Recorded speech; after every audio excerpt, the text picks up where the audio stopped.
On Friday morning, I was sitting down to finalize this speech. I was printing out a document, and I had a little time to kill.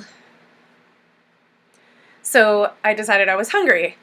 I went into the kitchen to get some food and realized I hadn't even had any coffee. Went to the coffee pot, impatiently waiting for the cup to brew. I remembered that I had a load of laundry that needed to be moved from the washer to the dryer. I went into the laundry room, looked out the window, and saw this ceramic bird that had fallen and broken. I had forgotten yesterday to clean it up. Went outside, picked up the big pieces, started blowing off the little pieces with the leaf blower, noticed all the leaves on the patio, went ahead, blew the whole patio off. Blew so much actually that the battery died on my blower. So I had to go take the battery, put it on the cradle next to the laundry, and saw that, oh, I never finished moving the clothes from the washer to the dryer. Got the clothes from the washer, moved them to the dryer, used the last dryer sheet, went and made a note on the grocery list, gathered up my cup of coffee, gathered up my document, sat back down with my computer so that I could finish the speech, and my stomach growled. And I remembered, oh, I had gotten up for food in the first place. To you, maybe this just sounds like forgetfulness or being flighty or just being a busy mom of three. But this is also typical behavior for a person with attention deficit hyperactivity disorder, or ADHD. I have ADHD, and I believe early diagnosis and treatment of ADHD in children will produce better educated and higher functioning adults with the disorder. There's a host of symptoms, including forgetfulness, that come along with having ADHD. But the National Institute for Mental Health narrows it down to these main three: inattention, impulsivity, and hyperactivity. The exact cause is unknown. However, the CDC tells us that many children come from homes where either their parents or their siblings also suffer from the disorder. They may also come from homes that had unfavorable living conditions, and that allowed for exposure to toxins while still in the womb, or premature birth or low birth weight. In 2018, the National Health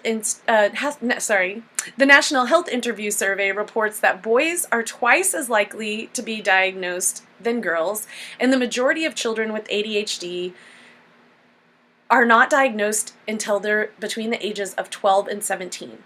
That means these children are already in middle or high school.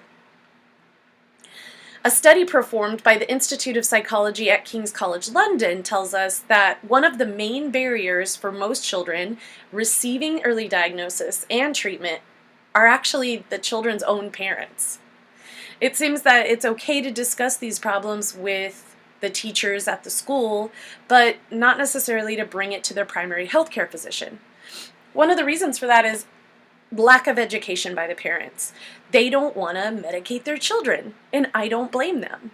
My own mother was asked to have me screened when I was a child, and for the exact reason of not wanting to medicate me, she declined.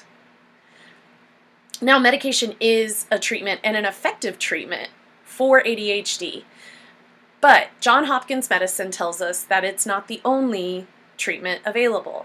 Cognitive behavioral therapy for the child and behavioral management training for the parent will also give both parties the lifelong mental resources needed to be able to cope with the stress of ADHD. Thomas Brown, a Yale-trained psychologist, has made ADHD his life's work, and he considers the real problem with ADHD to be its effect on executive function. Executive function is the brain's self-regulation system. So think of a conductor in front of a huge orchestra. He's getting the winds back in line with the strings while keeping tempo for the entire group. That's executive function. And if executive function is impaired, it is going to impact the person's ability to organize, prioritize, control emotions, take in new information, and store it in long-term memory. A study published in the Journal for Abnormal Child Psychology tells us that executive function in children, issues in executive function with children, result in long-term academic and occupational dysfunction. The U.S. Department of Education includes ADHD in its qualifications for special provisions within the public school system. I myself have experience with both the 504 plans as well as an individualized education program plan for my son, who is also dealing with his own struggles with ADHD.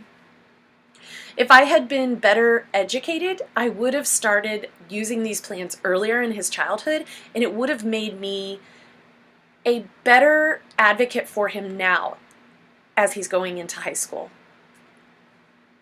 I barely passed high school. Those 4 years of academic struggle actually made me not even want to go to college after I finally did graduate. 2 years ago, I was diagnosed with ADHD. And last June, I graduated at the top of my class with my nursing degree.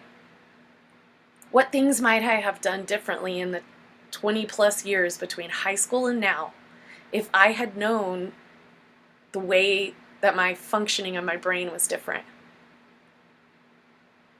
If you suspect that someone you know and love has ADHD, I encourage you to have them screened for the disorder. There are other options besides medication available. And if intervention is made early, you might be able to change that person's life. Thank you.